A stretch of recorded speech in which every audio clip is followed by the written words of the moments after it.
Wow, mantap! Kesuksesan timnas Indonesia di semua level mendapat pujian dari media Vietnam. Timnas Indonesia menjadi satu-satunya tim dari Asia Tenggara yang sukses lolos ke Piala Asia di 3 level berbeda. Luar biasa! King Indo semakin menggila.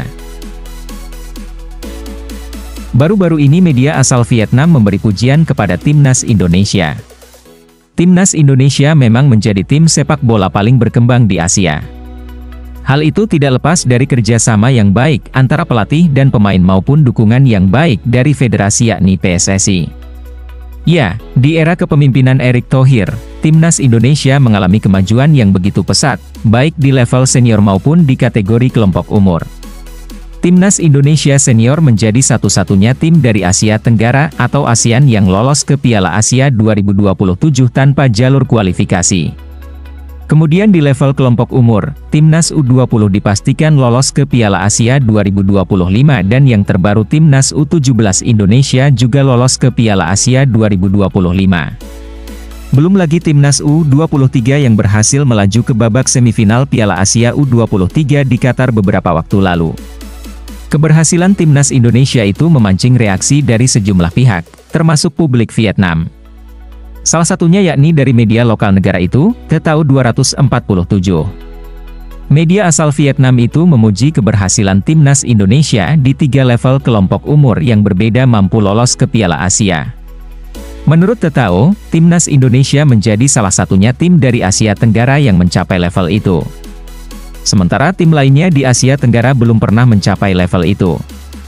Bahkan Timnas Vietnam yang merupakan salah satu tim kuat Asia Tenggara tidak mencapai prestasi seperti apa yang diraih oleh Indonesia. Seperti Timnas U20 Vietnam yang gagal lolos ke Piala Asia U20 2025. Begitu juga dengan Malaysia yang mengalami nasib buruk seperti yang dialami Vietnam. Indonesia menjadi satu-satunya wakil Asia Tenggara yang hingga saat ini resmi meraih kesempatan mengikuti seluruh turnamen Asia di berbagai level, tulis TTAU 247. Lebih lanjut, TTAU 247 membandingkan Timnas Indonesia dengan Timnas Malaysia. Jika Indonesia menjadi tim yang paling sukses di Asia Tenggara, maka Timnas Malaysia merupakan salah satu tim yang gagal. Malaysia menunjukkan tanda-tanda yang mengkhawatirkan dalam hal pencapaian. Mereka gagal lolos ke turnamen Asia U20 2025 dan Asia U17 2025, meski tidak tergabung dalam grup yang terlalu sulit. Jika terus gagal lolos ke Piala Asia 2027, sungguh menjadi periode menyedihkan bagi sepak bola Malaysia 1 hingga 2 tahun ke depan, ungkap TTAU 247. Berita sensasional. Pelatih Timnas Indonesia Shin Tae-yong punya trik jitu hadapi Timnas Jepang. Mantap Coach Shin! Ini saatnya King Indo libas Jepang. Jelang laga kontra Jepang, pelatih Timnas Indonesia, Shin Tae-yong punya strategi jitu untuk hadapi tim yang berjuluk Samurai Biru itu. Apa yang diungkapkan oleh pelatih asal Korea Selatan itu benar adanya, sebab ia telah malang melintang di sepak bola Asia maupun dunia. Baginya, melawan Jepang bukanlah hal baru, sebab ia pernah menjadi pelatih Korea Selatan yang merupakan salah satu tim raksasa Asia. Maka wajar saja jika ia siap meladeni permainan Jepang. Keyakinan itu sekaligus menambah motivasi dan kepercayaan diri anak asuhnya.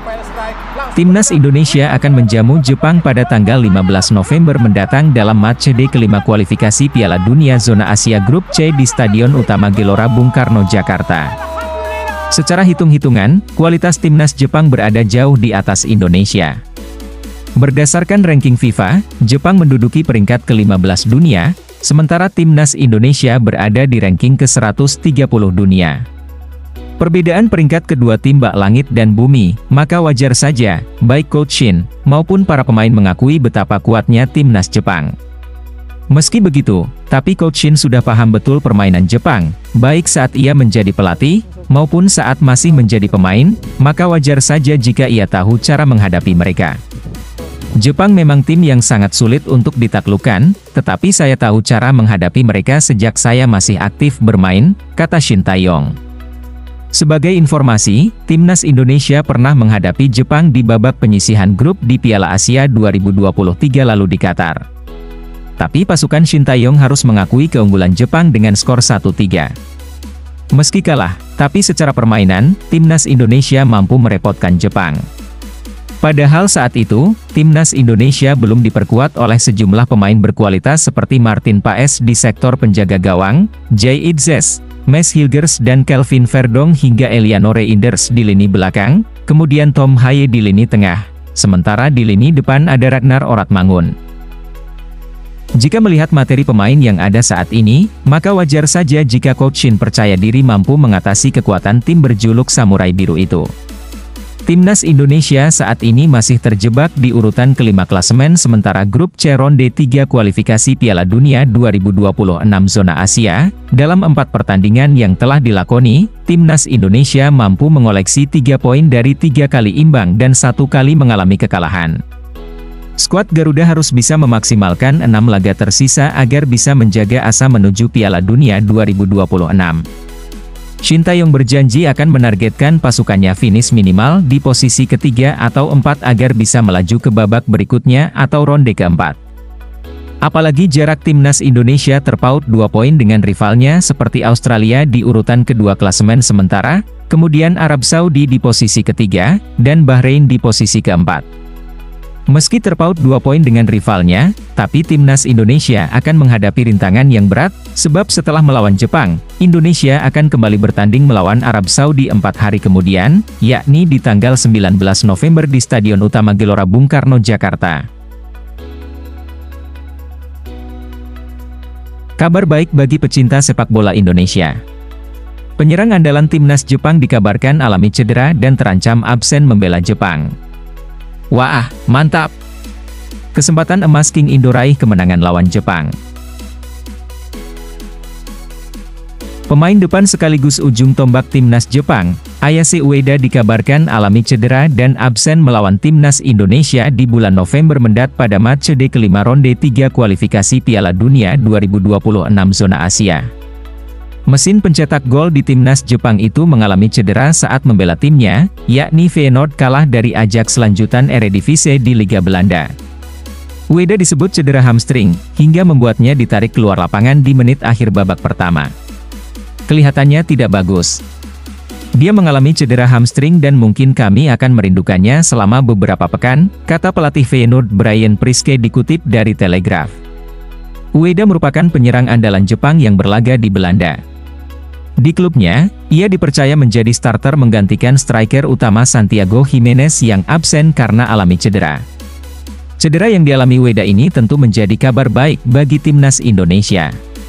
Striker andalan Jepang ini dinilai menjadi ancaman serius bagi anak asuh Shin Tae-yong. Apalagi ia menjadi salah satu pencetak gol terbanyak di timnas Jepang dengan koleksi 2 gol selama putaran ketiga kualifikasi Piala Dunia 2026 zona Asia. Bahkan di level klub, penyerang 26 tahun itu telah mencetak 4 dari total 14 penampilannya di berbagai ajang, 3 golnya dicetak di Eredivisie Liga Belanda dan sisanya di Liga Champions. Dengan absennya Ueda, maka timnas Indonesia harus bisa memanfaatkan kelemahan ini agar bisa meraih poin penuh. Apalagi lawan Jepang nanti akan digelar di kandang timnas Indonesia dan dihadiri oleh ratusan ribu pendukung timnas Indonesia. Duel antara timnas Indonesia versus Jepang akan digelar pada tanggal 15 November di Stadion Utama Gelora Bung Karno, Jakarta. Kita doakan semoga pasukan Garuda bisa melibas tim berjuluk Samurai Biru itu demi mengamankan poin penuh agar bisa memperbesar peluang menuju Piala Dunia 2026. Sebagai informasi, timnas Jepang kini menjadi penguasa grup C ronde 3 kualifikasi Piala Dunia 2026 dengan koleksi 10 poin, sementara timnas Indonesia berada di urutan kelima klasemen sementara, dengan koleksi 3 poin.